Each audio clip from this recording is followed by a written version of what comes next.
Hi everybody. So I just want to show you a lovely little dish that you can make for Thanksgiving with wild mushrooms. So this is Chanterelles formosus. So this is your Pacific golden chanterelle. You can see that the underside has the blunt gills that are forked, the wavy cap margin. So if you're hunting for those in your area. But other than that, how to prepare them. So I've sort of torn them up. So I don't really like chopping my wild mushrooms because it makes them look less like the wonderful wild mushrooms that they are, and it gives them a strange texture sometimes.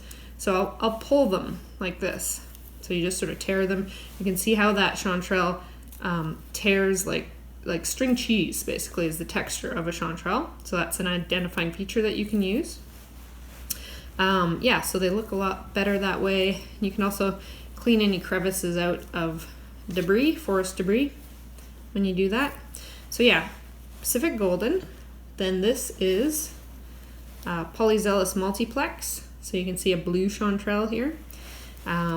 This has a far more fruity aroma, and this is a bit more meaty.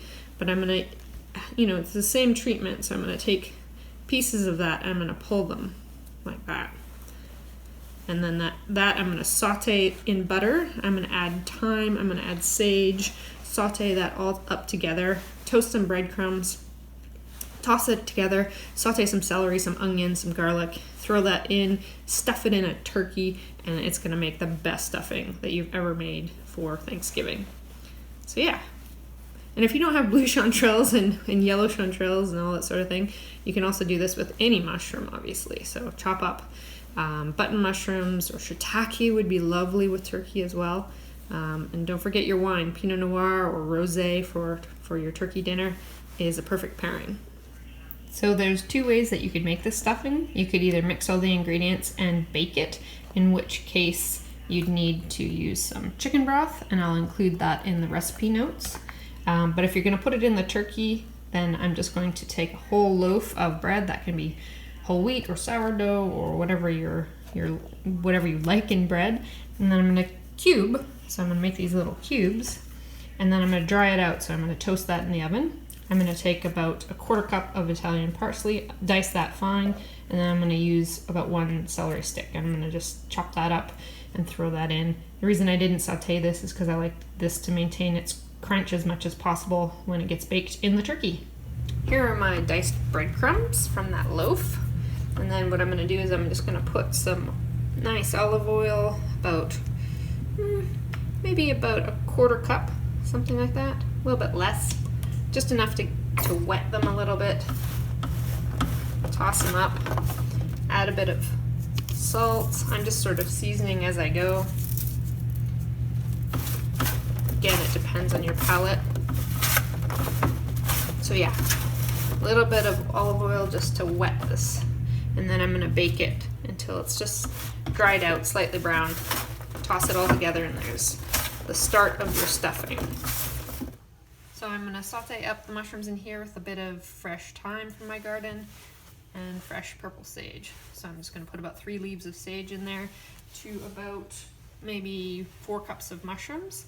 And then I'm also going to put about a 1/4 cup of butter in. So I'm going to start with that. Like so.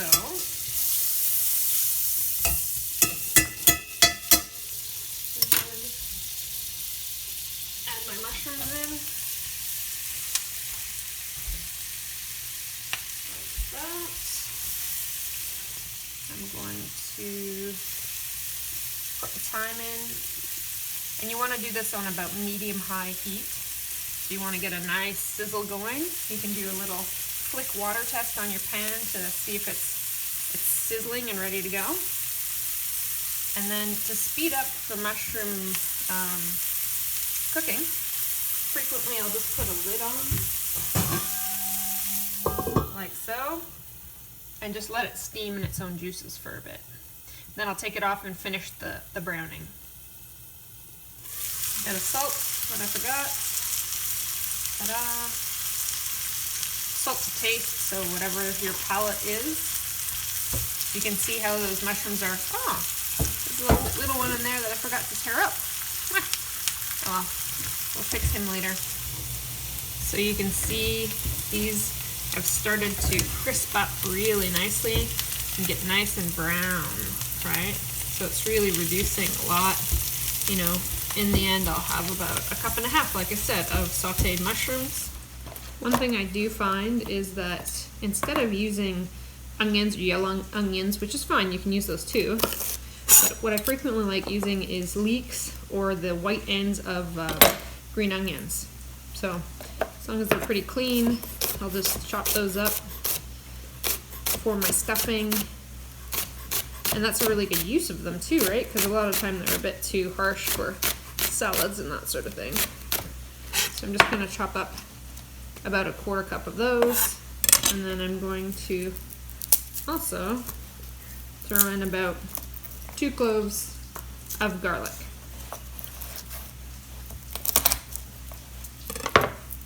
Easy way to peel them, like that, and dice them up fine, and then I'm going to saute those. Oh, I can smell those mushrooms frying. They're so fruity. Chanterelles are one of the sort of fruity and lightly nutmeggy smelling mushrooms, and it just makes my mouth water to hear them sizzling in the background in butter.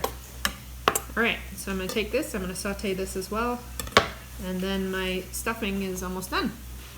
Garlic and green onions. I don't want to saute these green onions too much, just because they texturally they just don't need that. And I do find that they have a lot more sort of sweetness to them innately than regular onions. So I'm just going to soften these slightly. That's all I'm going to do. And then I'm going to toss this all together and it's ready to go. You want to, honestly with mushrooms, you want to keep the ingredients simple. So you don't want to put too much different spicing or too many different components, because you want the flavor of the mushroom to sort of come forward in whatever you're creating, because that's the expensive ingredient, right? And there I've just sort of tossed my celery, chopped celery and parsley, a little bit of pepper in, mix this up, and then mixed it with the toasted breadcrumbs as soon as those are out of the oven. And the breadcrumbs are going to go in at 375 until they're dry or crisp. Right, so 375 for 5 minutes.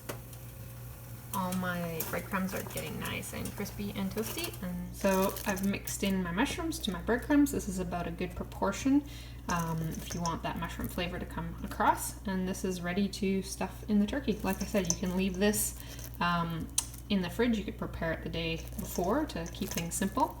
Or the other thing is you could put this with a little chicken broth or vegetable broth in a baking dish and just bake it separately. The other really good thing to do with your stuffing once you've mixed it together is taste it, right? So taste the breadcrumb once you've tossed in the mushrooms and that sort of thing, and make sure the flavors are balancing, you have enough salt.